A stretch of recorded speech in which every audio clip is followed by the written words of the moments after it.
Hello, my name is Dan Fercucci. I'm with UFirst Services located in Buffalo, New York, and I'm excited to welcome you to this webinar regarding isolation rooms and sterilization of indoor air in schools. In this webinar, I'm going to discuss the science behind indoor air quality, look at the difference between air filtration and air sterilization, provide a brief insight into the main technology used today for isolation rooms. And lastly, I will discuss the funding currently available for K-12 schools that can be used to implement SteriSpace, a first-of-its-kind air sterilization technology. UFirst Services was established in 2013 to bring market-innovative scientific healthcare-related inventions designed to enrich the lives of others. Some of these technologies were born through collaboration with the University at Buffalo.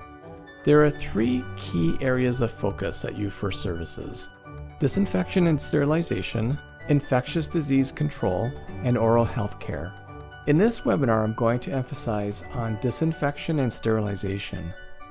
Focusing on improving indoor air quality in schools is crucial due to its effect on the health and academic performance of students and staff, as well as limiting costly COVID-19 related shutdowns. Despite common misconceptions about transmission of SARS-CoV-2, the data is clear. The problem is shared air, not shared surfaces. In fact, there's not a single documented case of SARS-CoV-2 being transmitted as a result of touching shared surfaces. Because of this, the act of closing schools for deep cleaning of surfaces is largely ineffective and not supported by science to prevent disease transmission. To effectively protect students and staff, schools need to invest in isolation areas by implementing SteriSpace to reduce the risk of superspreading events in the schools. The second reason why I want to focus on sterilization of indoor air is because less than 10% of reported global SARS-CoV-2 infections have occurred outdoors, so the focus must be indoors. Plus, studies show that respiratory droplets of various sizes are trapped in a turbulent gas cloud that evaporates fast, allowing them to travel up to 26 feet indoors.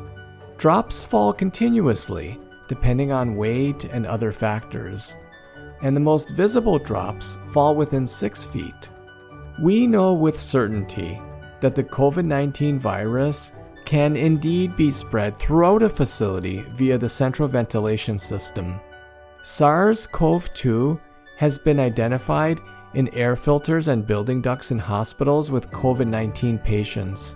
Such locations can be reached only by airborne respiratory aerosols. There is consistent, strong evidence that SARS-CoV-2 spreads by airborne transmission.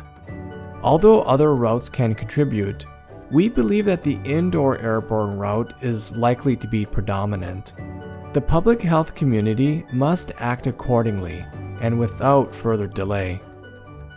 I'm excited to introduce you to SteriSpace, air sterilization technology. SteriSpace has set a new standard of care for air sterilization.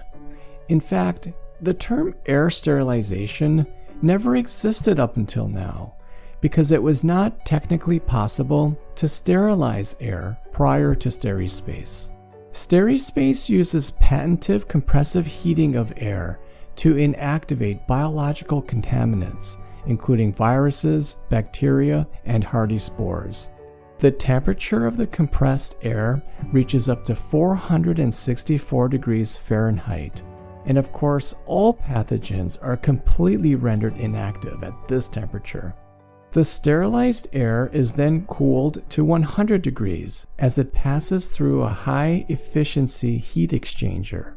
The counterflow heat exchanger is brilliantly efficient at energy recovery, so the system's power consumption during continuous steady state is only 4.6 kilowatts. Studies have shown that the COVID-19 virus is rendered inactive at temperatures higher than 70 degrees Celsius.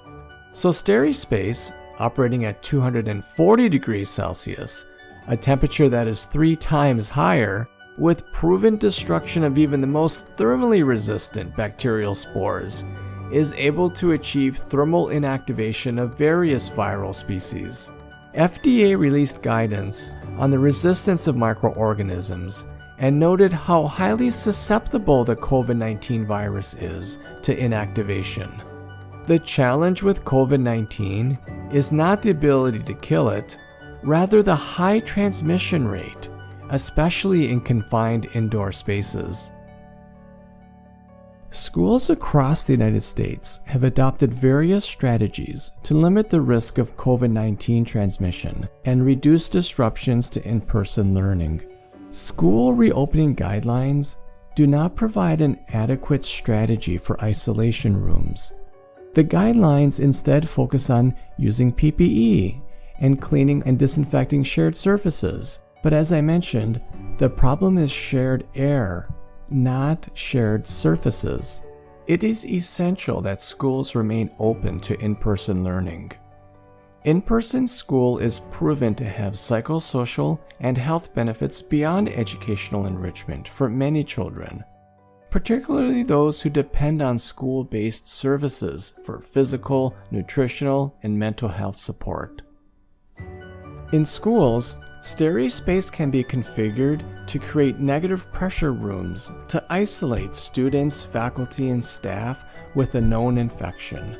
Many schools now have an isolation room, but oftentimes the air in the room is shared with other rooms in the facility, which defeats the purpose of having an isolation room. By using SteriSpace to create negative pressure, the pathogenic particles in the isolation room will not spread to other rooms throughout the school. This helps to ensure infection containment and reduce possible disease outbreak and superspreading in the school, which could cause a shutdown. SteriSpace can also be configured to create positive pressure in a room to either protect immunocompromised individuals from pathogens and external ambient air, or to create a barrier. Let me show you how this would play out in a dedicated nurse's isolation suite using this floor plan. Provision of health services in school must include health offices with sterile air and adequate infection control. We recommend 3 separate air treatment zones in the suite. Infected individuals go into zones B and C, which both have negative air pressure to prevent the migration of contaminated airborne particles back into the school. Infected individuals would remain in these isolation rooms until someone is able to pick them up in the anteroom, maintained with positive air pressure. The positive air pressure creates an airlock to further ensure that potentially harmful pathogens do not spread throughout the school. The SteriSpace units must run at least 1 hour before scheduled occupancy and during all occupied hours. Now, some of you might be thinking that this type of dedicated suite would be great, but might not be practical at this time for various reasons. If that's the case, no worries, because there's still a lot that can be done to keep everyone safe.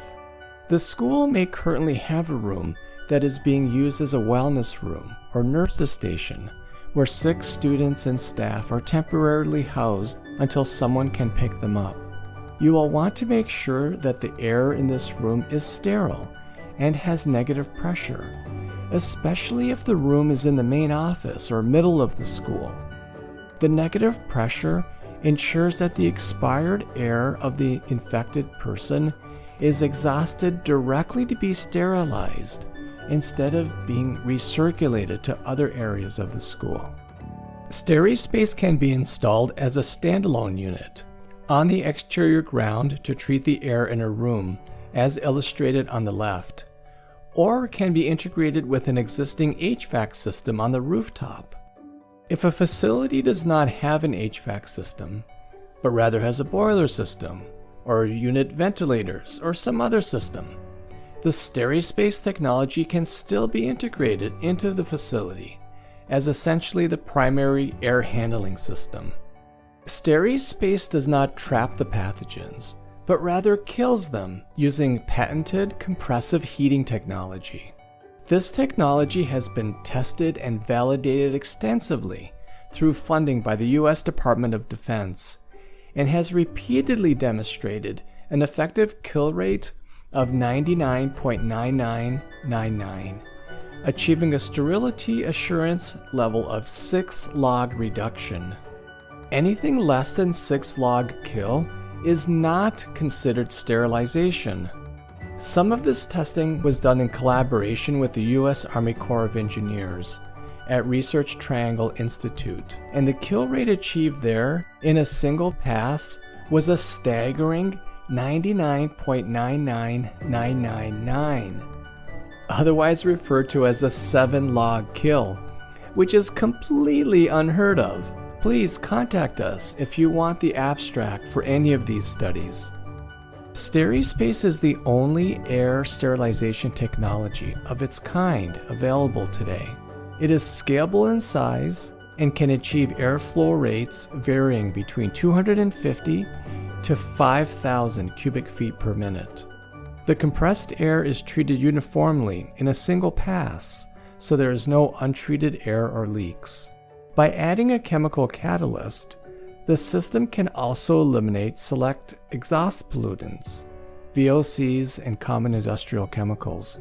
SteriSpace does not require noxious, corrosive, or hazardous chemicals to destroy biological contaminants, nor does it require the disposal of filters laden with biohazards. It uses more of a natural, holistic process to sterilize the air, which doesn't have any toxic byproducts and is environmentally friendly.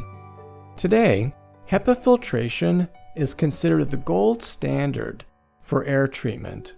And with HEPA, the first obvious thing we need to realize is that the system merely traps airborne pathogens instead of killing them. HEPA filters create a breeding ground for harmful contaminants such as mold and bacteria that can grow on them. And it is well known that filters are not able to trap all pathogens. HEPA filters are 99.97% effective at trapping particles that are 300 nanometer or larger in size. But the problem is that almost all viruses, including SARS-CoV-2, are smaller than 300 nanometer in size. In fact, the SARS-CoV-2 virus is between only 90 and 120 nanometer, so there's no surprise if it passes right through. Experts in filtration science know that it's not just the smallest airborne particles that are hardest to filter out, but also the medium-sized ones, those that are too small to be captured through inertia, but too large to be captured due to the Brownian motion. Another drawback of HEPA filters is the large pressure drop that it creates, which could be a burden on the HVAC system and cost prohibitive. Also, HEPA filters require frequent replacement, which results in high operating costs. When filters are replaced, it's recommended that the technician suit up to protect themselves, but how often does that happen? And is it possible for harmful pathogens to be reintroduced back into the air when the filters are replaced? Air is continuously contaminated by airborne pathogens. The dissemination of pathogens from HVAC-associated transmission is widely known, given that numerous studies have shown that biological pathogens can grow on filters, negatively affecting the quality of filtration. HEPA filtration must always be augmented because air treatment in facilities fall into two main categories: air filtration and air sterilization. Air filtration, of course, involves passing air through a system to capture the physical contaminants. Air sterilization, on the other hand, denatures cellular structures within the airborne contaminants to render them inactive. The air quality management strategy must include a combination of air filtration and air sterilization in a complementary manner as part of an overall infection control management strategy. Knowing that HEPA must be augmented, alternative technologies have recently come to the forefront, such as UVC and bipolar ionization. There is a lot of excitement in the media about these technologies, but we rarely hear about the drawbacks associated with them. Bipolar ionization cleans the air inside buildings using an electronic charge to create a plasma field filled with ions. Unfortunately, bipolar ionization has hazardous environmental effects. Ionizers generate potentially dangerous levels of ozone, which could be harmful to us and our environment. The long-term CO2 buildup negatively impacts cognitive abilities, which is of particular concern for schools because, as we know, children are more vulnerable than adults to the adverse effects of breathing CO2, in addition to inhaling indoor air contaminants. Studies have shown that particle deposition increases with charge, so using ion generators may not reduce the dose of particles to the lungs. And the efficacy of bipolar ionization is questionable and certainly cannot make the claim of air sterilization. UVC emits shortwave ultraviolet light to kill or inactivate microorganisms by destroying nucleic acids and disrupting their DNA so they no longer perform their cellular functions. However, just like bipolar ionization, UVC lamps generate ozone, and some UVC lamps also contain toxic mercury. Of course, the room must be unoccupied when the UVC lights are illuminated, unless the lights are in the ductwork. UVC rays disinfect by line of sight, meaning that only areas that the UV light shines on directly will be treated, so the shadow areas will not be treated. UVC lamps lose their efficacy by 15% every 6 months to a year, so a frequent replacement of the bulbs is required. Microorganisms require direct exposure to the UV light in order for them to be rendered inactive, and germs attached to dust particles can escape from UVC treatment. Also, humidity in the room diminishes the efficacy of UVC, and the distance from the source is inversely proportional to the efficacy. Another drawback is that this system requires quote-unquote exposure time, which could be several minutes. Microorganisms that pass through UV light with some velocity may not get enough exposure time to be affected. So here as well, the efficacy is questionable and certainly cannot make the claim of air sterilization. Now is a great time to implement SteriSpace to improve indoor air quality in high-risk and highly populated areas of the schools, such as the health screening areas, including the nurses' isolation suites. As you know, the Biden-Harris administration established the American Rescue Plan, the ARP, and within that plan is the Elementary and Secondary School Emergency Relief, also known as the URSER Fund.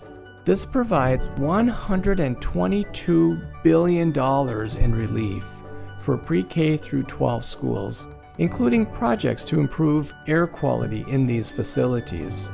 In March of 2021, states received access to 2/3 of their URSER allocation, a total of $81 billion. To receive the remaining $41 billion, each state must develop and submit a use of funds plan to the U.S. Department of Education for approval prior to June 7, 2021. To learn more about how your school can apply for the remaining available URSER funds, please visit www.oese.ed.gov/offices. It's important to realize that in-person learning also has financial benefits for the school system, state and local government, and the community at large. Yes, there's investment required to improve indoor air quality in the schools. However, the benefit far outweighs the cost. With improved air quality, you will see an increase in student attendance. And remember that many schools get paid when students are in the seat. So when you look at that benefit alone, you will see an increase in school district revenue per year that far outweighs the initial investment. Furthermore, if a student gets sick, a parent or a grandparent may need to stay home from work to care for the student, which results in an exorbitant caregiver cost. So in other words, the ROI is highly favorable. When it comes to protecting the people who make up a school, nothing less than sterilization should be acceptable for air quality. SteriSpace sets a new standard of care to improve indoor air treatment, eliminating the airborne pathogens that may cause disease outbreaks, as we have experienced with the recent pandemic. SteriSpace can be easily integrated to fit many environments while providing the best of both worlds, the highest level of efficacy available on the market, without the drawbacks or side effects of alternative technologies. Thanks for taking the time to watch this webinar. Please contact us to schedule a virtual meeting with one of our air sterilization consultants. The team here at UFirst Services is excited to collaborate with you in keeping your students, faculty, and staff in good health.